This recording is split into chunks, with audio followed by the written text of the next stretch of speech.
Saudações judocas, bem-vindos a mais uma aula de nomenclatura de judô. Bom, na última a gente já falou de judô. A gente falou de judô, falou de uma terminologia mais teórica, né? De termos mais filosóficos, vamos dizer assim. Hoje vamos entrar na prática, já vamos entrar em termos de fundamentos. E aqui a gente eu vou passar termos e vou tentar tirar algumas curiosidades para vocês, tirar algumas dúvidas que talvez vocês tenham de termos que a gente usa, talvez não tão corretos, né? Entendermos os fundamentos é entender a essência do judô. Quando falamos da nomenclatura desses termos, temos que entender o significado por trás dos seus kanjis. Ou quando não é kanji, né? Às vezes não é kanji. Como de costume, as palavras japonesas normalmente são formadas por outras palavras menores. A gente não pode esquecer disso. Aqui a gente tem um kanji de shizentai, né? E aqui shizentai eu já vou até descrever para vocês.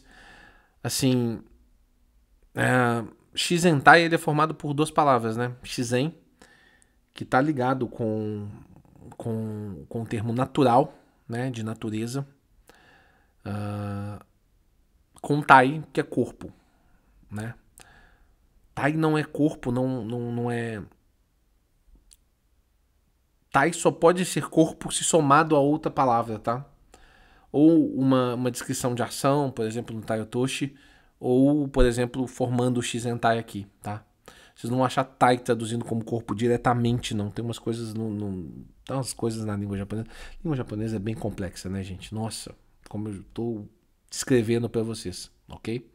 Bom, mas o kanji de baixo significa Tai e os dois primeiros kanjis são Shizen. Eles têm traduções separadas, tá? Mas não quero transformar essa aula num japonês muito intenso, não. Vamos tentar falar dos fundamentos, ok? Heiho, saudação. Todo mundo sabe, né? Rei vem de... Tem várias traduções, né? Várias palavras em japonês têm várias traduções diferentes. Rei, por exemplo, já é uma tradução direta de respeito. Mas, ao mesmo tempo, o rei do Heiho é um outro kanji. Não é o mesmo kanji de respeito.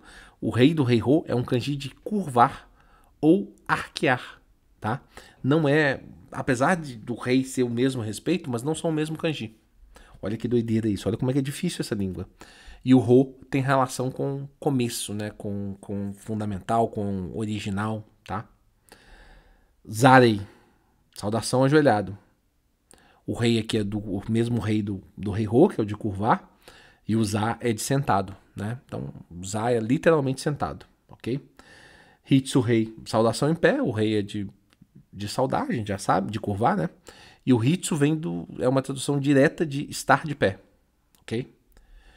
O Kemi a gente fala de amortecimento de quedas, mas assim, uma tradução mais simples é tipo a queda com segurança, tá? Amortecimento de quedas já é um termo mais moderno, né, digamos assim. Kumikata, que é pegadas. Tem muitas descrições na internet diferentes sobre a formação do termo kumikata, algumas relacionando a palavra kumi com aranha, né, que seria a questão dos dedos, mas kumi tem um significado de construção, e kata é forma, né? Tá um pouco relacionado com o sentido de iniciar a construção do judô, da luta, do golpe, não só do golpe em si, tá? Uma curiosidade também para vocês é que Kumikata não era a primeira opção de Jigoro Kano para definir o que era o nome desse agarre específico que a gente faz, tá? O primeiro termo que ele queria utilizar era comitê, né? Que era exatamente construir com a mão, né? Comitê. Mas em alguns lugares explica que ele não quis usar comitê por causa que o comitê tinha um significado muito diferente dentro do karatê. Olha que coisa curiosa. Então o Jigoro Kano não quis utilizar. E aí passou a se utilizar komikata. Ok? Kenkaiotsu. Kenkaiotsu não é um termo muito utilizado até no Brasil, né? Mas é muito comum quando a gente está estudando o judô tradicional japonês. Kenkaiotsu são pegadas semelhantes. Quando o Kei e Tori pegam com a mão direita na gola e a esquerda na manga, por exemplo, né? Que é a pegada fundamental. Se os dois pegam, eu pego com a mão direita na gola do meu adversário e ele pega com a mão direita na minha gola, basicamente é um Kenkaiotsu, ok? O combate a pegada está em Aiotsu quando ela está oposta. Quando, por exemplo, o Tori pega esquerda na gola e direita na manga, e o Ki pega direita na gola e esquerda na manga, ok? Então, as mãos é quando a gente joga disputando manga, né? Shizei, postura. Algumas interpretações traduzem como o interior visível do exterior, ok? Jigotai é a postura defensiva. O Tai aqui vem de corpo, né? Ele está associado com alguma coisa. E o Jigo vem de um kanji antigo. E é é até difícil de fazer essa associação. Mas vem de um kanji que está relacionado com partidas de Go. E que mostra que aquela partida terminou empatada porque ambos os jogadores foram muito cautelosos, né? Que eles jogaram na defensiva os dois. Então daí vem essa associação. Esse Jigo vem dessa terminologia, ok? Shizentai é a postura natural, o Shizen vem de natureza, né? Shintai é o corpo, a movimentação, né? O corpo que movimenta. Ayumi Ashi é o passo normal, Ashi é de pé e Ayumi é literalmente de caminhar. Então é o passo normal, ok? Tsugi Ashi, Tsugi vem de subsequente, ou seguinte, né? Ashi de Ashi também, de perna, é de pé no caso, né? Kuzushi.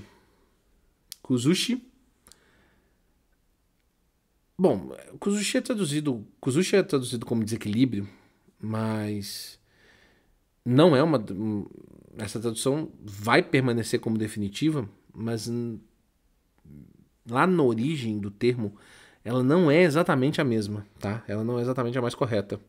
Lá na origem do termo Kuzushi, ela vem do kanji Kuzusu, que está mais ligado ao termo quebrar e também mais ligado ao termo derrubado que a gente imagina, tá? Kuzushi não está necessariamente só ligado ao desequilíbrio, mas assim, aqui eu estou dando mais a informação de vocês entenderem, tá? A origem do kanji, como que ele foi se alterando no decorrer do tempo, mas obviamente que Kuzushi significa desequilíbrio, tá, senhores? Não me venham falar que eu falei que não significa desequilíbrio, não, tá bom? Tai Sabaki, movimentos de giro e... Bom, Tai vem de corpo, né? Quando tá ligado a alguma coisa, mas o termo sabaki vem de um kanji, que está relacionado à palavra julgamento, né? Então é difícil você associar o termo sabaki com giro. Então você vê que alguns termos, a conexão é mais simples, né? O kumi do kumikata, por exemplo, faz bastante sentido se você pensar filosoficamente, né? Assim, que a gente precisa entender um pouquinho da língua, igual a gente viu quando a gente estava estudando os kanjis, né? Então, qual que é o significado desse kanji? Por exemplo, de construir, tá? Eu estou construindo o meu judô a partir da pegada. Se você não pegar, você não tem judô, né? Agora, por exemplo, esse kanji do julgamento ligado com sabaki, nem o japonês vai saber explicar. Só aqueles mais estudiosos, né? Bom, é isso. A partir de agora vai ser essa toada. Até a próxima aula.